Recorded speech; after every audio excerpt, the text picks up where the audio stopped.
I want to start with something uncomfortable but honest. Have you ever noticed how money stress doesn't disappear when you expect it to?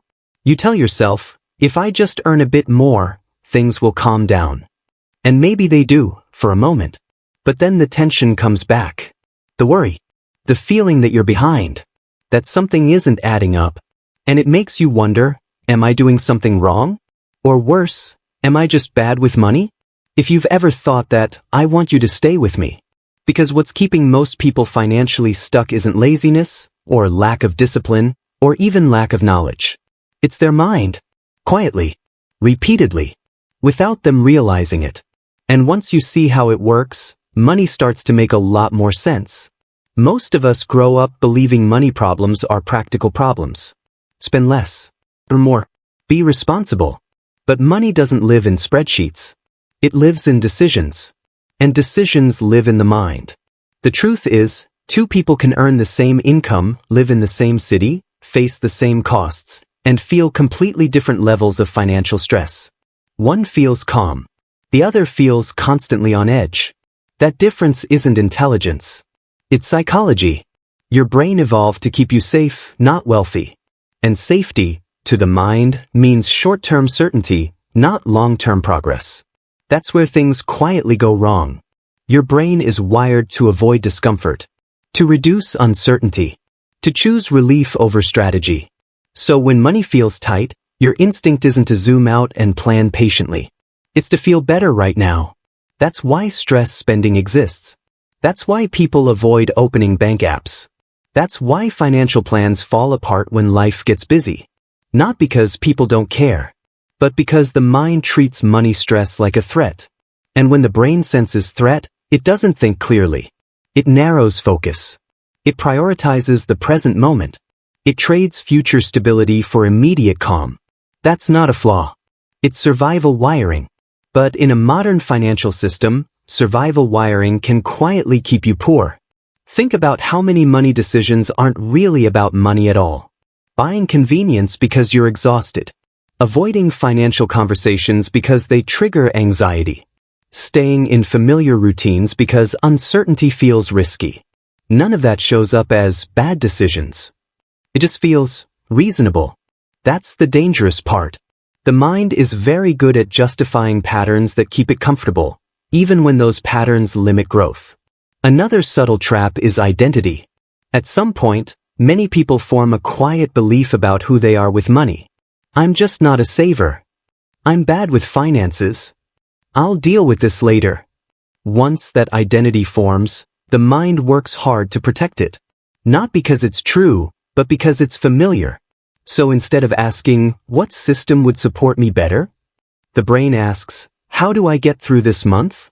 And that shift matters more than most people realize.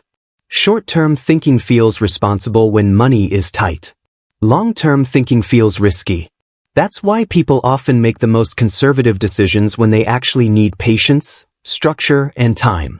It's also why financial progress feels invisible for so long. Early effort doesn't feel rewarding. Saving small amounts feels pointless. Investing feels abstract. So the mind whispers, why bother? And slowly, consistency fades. Not because progress isn't happening, but because the brain doesn't feel it yet. This is where most people quietly quit. Not dramatically. Not consciously. They just stop paying attention. They stop checking in. They stop adjusting. They stop believing effort will pay off. And then years pass. Here's the part nobody explains clearly enough. Money systems reward calm repetition. Not emotional intensity. But the human mind rewards emotional relief. Not delayed outcomes. So unless you design your financial life around how your brain actually works, you'll constantly feel like you're pushing uphill. That doesn't mean you need more motivation. It means you need fewer decisions. One of the most powerful shifts people make isn't learning new strategies. It's reducing how often they have to negotiate with themselves. Automatic saving works not because it's clever, but because it removes emotion. Simple budgets work not because they're strict, but because they're predictable. The calmer the system, the less the mind fights it. That's how progress sneaks in quietly. Another thing the mind does well is comparison. It constantly scans for where you stand relative to others. And in a world where everyone's highlight reel is visible, that's exhausting. Comparison doesn't just create dissatisfaction. It creates urgency. And urgency leads to rushed decisions. Lifestyle inflation. Overcommitment. Financial pressure disguised as success. So even when income grows, peace doesn't. Because the mind keeps raising the bar. This is why so many people feel broke at income levels that should feel stable. Their expectations grew faster than their systems. And their mind never caught up. The turning point for most people isn't a big raise or a perfect plan. It's realizing that money anxiety isn't solved by control, it's solved by trust. Trust in systems. Trust in repetition. Trust that boring progress counts.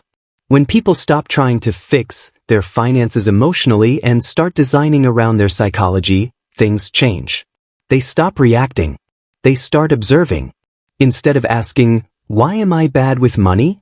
they ask, "What keeps pulling me off track?"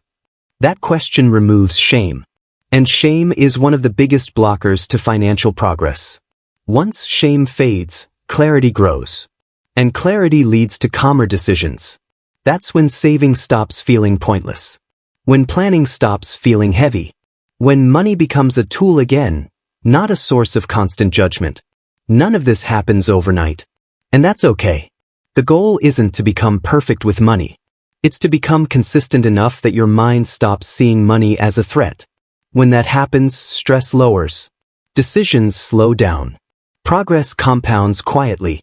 If there's one thing I want you to take from this, it's this. Your mind isn't broken. It's just doing what it was designed to do. But wealth, real, stable, peaceful wealth, requires a different environment than survival. And the moment you start designing for that, instead of fighting yourself, money starts to behave differently. Not louder, not faster, just calmer. And over time, that calm adds up. Don't forget to subscribe for more videos like this.